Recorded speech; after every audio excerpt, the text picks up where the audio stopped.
రోజులు మారినా ఏండ్లు గడిచినా దశాబ్దాలు పోయినా పలు ప్రభుత్వాలు వచ్చినా కనీసం రామ్కి ఊసంత భయం కూడా లేదు. ఈటల ఇదేమి డంపింగ్ యార్డు గోసలు, తరతరాలు మారినా మాకు తప్పట్లేదు ఈ బాధలు. ఎత్తివేయాలి ఎత్తివేయాలి, డంపింగ్ యార్డ్ ఎత్తివేయాలి అనే నినాదంతో హోరెత్తిన ప్రజలు.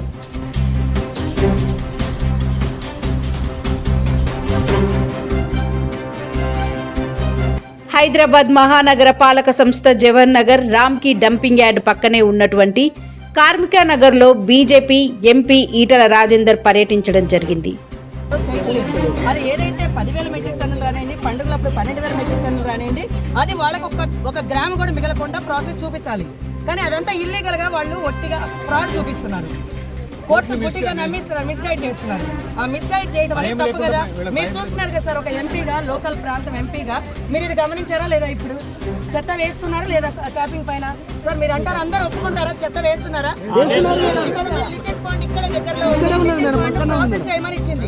డంపింగ్ యార్డ్ నుంచి వెలువడే రసాయన వ్యర్థాల దుర్వాసన వల్ల ఇంట్లో ఉండలేని పరిస్థితి. పలు చర్మ వ్యాధులకు గురవుతున్న ఎన్నిసార్లు ఫిర్యాదులు చేసినప్పటికీ పట్టించుకోవట్లేదని తెలిపారు. ఈటల రాజేందర్ మాట్లాడుతూ దేశ ప్రధాన మంత్రికి, దేశ న్యాయమూర్తికి, పర్యావరణ శాఖ మంత్రికి, ముఖ్యమంత్రికి, జీహెచ్ఎంసీ ప్రత్యేకంగా దీనిపై ఉత్తరం రాస్తానని హామీ ఇచ్చారు. రామ్కి సంస్థ కోర్టులకు తప్పుడు సమాచారం ఇస్తూ తప్పుత్రోవ పట్టిస్తుందని, దీనిపై ప్రభుత్వం వెంటనే స్పందించి చర్యలు తీసుకోవాలని సూచించారు. ప్రభుత్వం రామ్కీతో కుమ్మక్కై ప్రజల ప్రాణాలతో చెలగాటమాడితే సహించేది లేదని తెలిపారు. పరిష్కారం చేయని ఎడల మరలా ఉద్యమం చేయడానికైనా వెనకాడబోమని ప్రభుత్వాన్ని హెచ్చరించడం జరిగింది. హైదరాబాద్ జిహెచ్ఎంసీ పరిధి ఇవాళ 300-400 డివిజన్లకు విస్తరించింది. 1.5 కోటి జనాభాతో ఇంకొక 50 లక్షల మంది వచ్చిపోయేటువంటి ట్రాఫిక్తో 2 కోట్ల జనాభా చెత్తనంతా కూడా ఇవాళ జవహర్ నగర్, బాలాజీ నగర్ డంప్ యార్డ్లో వేసి లక్షలాది మంది ప్రజల జీవితాలతో చెలగాటమాడుతుంది తెలంగాణ ప్రభుత్వం. దానికి వత్తాసు పడుతుంది రామ్కి సంస్థ. 2017 నుంచి ప్రజలే వాళ్ళంతటా వాళ్ళు జేఏసీలు ఏర్పాటు చేసుకుని మా పిల్లల ఆరోగ్యం ఖరాబ్ అయిపోతుంది, మా జీవితాలు నాశనం అయిపోతున్నాయి, మేము సంపాదించిన సంపాదన అంతా కూడా మందులకే పోతూ ఉన్నాయి, క్యాన్సర్లు వస్తూ ఉన్నాయి, అబార్షన్ జరుగుతూ ఉన్నాయి అని చెప్పి వాళ్ళు ఎన్జిటికి పోతే ఇవాళ ఆనాడు భారతీయ జనతా పార్టీ దీనికి అండగా ఉంది. ఆనాడు మా మోహన్ రెడ్డి గారు, విక్రమ్ రెడ్డి గారు, మా పార్టీ నాయకులంతా కూడా ప్రజల పక్షాన ఉండి ఎన్జిటికి పోయింది.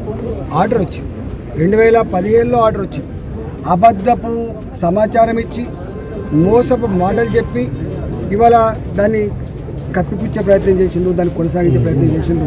2021లో మళ్ళీ వచ్చింది, 2022లో మళ్ళీ వచ్చింది, 2025లో ఇప్పటికీ వచ్చింది.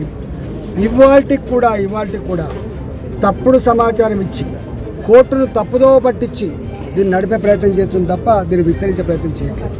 నేను స్వయంగా ఇక్కడ ఎంపీగా ఈ ప్రభుత్వానికి రాసిన నేను గింత చెత్తని ఒకే దగ్గర హ్యాండ్లింగ్ చేయడం అనేటువంటిది ఏ దేశం చేయదు. ఇది మంచి సాంప్రదాయం కాదు. గత టెక్నాలజీ కూడా దీనికి లేదు. దీనికి స్ప్రెడ్ చేయమని చెప్పినాం. లేదా ఇవాళ ప్రజల ప్రాణాలతో చెలగాటమాడిది బంద్ చేసి ఎన్ని వేల కోట్ల రూపాయలు ఖర్చు అయినా కూడా దీన్ని ఒక జీరో పొల్యూషన్తో, నీళ్లు పొల్యూషన్ లేకుండా, వాయు పొల్యూషన్ లేకుండా, ప్రజలకు అనారోగ్యం కలగకుండా ఉండే పద్ధతిని అడాప్ట్ చేసుకోమని చెప్పారు. కానీ ఎక్కడ కూడా ఇవాళ 100 కోట్ల రూపాయలు ఖర్చు పెడుతున్నప్పుడు లెక్కలు వచ్చినాయి తప్ప ఇవాళ భూగర్భ జలాలన్నీ కూడా నాశనం అయిపోయినాయి. ఉన్న గొలుసుకాటి చెరువులలో పక్షులు నీళ్ళు తాగని పరిస్థితి వచ్చింది, చేపలు బతకని పరిస్థితి వచ్చింది. ఇవాళ మనుషులకైతే స్నానం చేయడానికి ఆ నీళ్లు వాడితే బొబ్బలు వచ్చే పరిస్థితి ఉన్నది. ఇవాళ 30 కిలోమీటర్ల రేడియస్లో, ఇవాళ బాలాజీ నగర్కి 30 కిలోమీటర్ రేడియస్లో కంపవాసన, రాత్రిపూట వదిలిపెడితే కంపవాసన వస్తూ ఉంది. కాబట్టి దీన్ని ఎత్తేయమని చెప్పి ఏ లోకల్ పీపుల్ అయితే డిమాండ్ చేస్తుందో దానికి భారతీయ జనతా పార్టీగా ఇవాళ ఇక్కడి స్థానిక ఎంపీగా నేను డిమాండ్ చేస్తూ ఉన్నాను. దీనికి ఒక పరిష్కారం చూపేంత వరకు దీన్ని వదిలిపెట్టే ప్రసక్తి అని చెప్పి హెచ్చరిస్తూ ఉన్నా. మన స్వయంగా నేనే పార్లమెంట్లో మాట్లాడాను. ఇక్కడ ప్రభుత్వం మోసం చేస్తూ ఉంది, ఇక్కడ ప్రభుత్వం తప్పుడు సమాచారం ఇస్తూ ఉంది, ఇక్కడ ప్రభుత్వం దబాయించి నడుపుతూ ఉంది అని చెప్పి నేను అక్కడ ప్రస్తావించడం జరిగింది. తప్పకుండా ఇవాళ పర్యావరణ శాఖ మా యాదవ్ గారు కూడా ఇన్వాల్వ్ అవుతారని చెప్పి భావిస్తున్నా. ఇవాళ నేను స్వయంగా దేశ ప్రధానమంత్రి గారికి, దేశ ప్రధాన న్యాయమూర్తి గారికి, అదేవిధంగా మా పర్యావరణ శాఖ మంత్రి గారికి, ఈ రాష్ట్ర ముఖ్యమంత్రి గారికి, జిహెచ్ఎంసీకి ఇవాళ నేను కూడా ఉత్తరాలు రాస్తా తప్పకుండా. ఒకవేళ ప్రభుత్వం కనుక స్పందించకపోతే మా బాలాజీ నగరు, జవహర్ నగరు చుట్టుపక్కల ప్రాంతాల ప్రజల జీవితాలతో చెలగాటపడే ప్రయత్నం చేస్తే ఒక ఉద్యమంలాగా మళ్ళా వెల్లువెత్తేటువంటి ఆస్కారం ఉందని చెప్పి హెచ్చరిస్తా ఉన్నాం.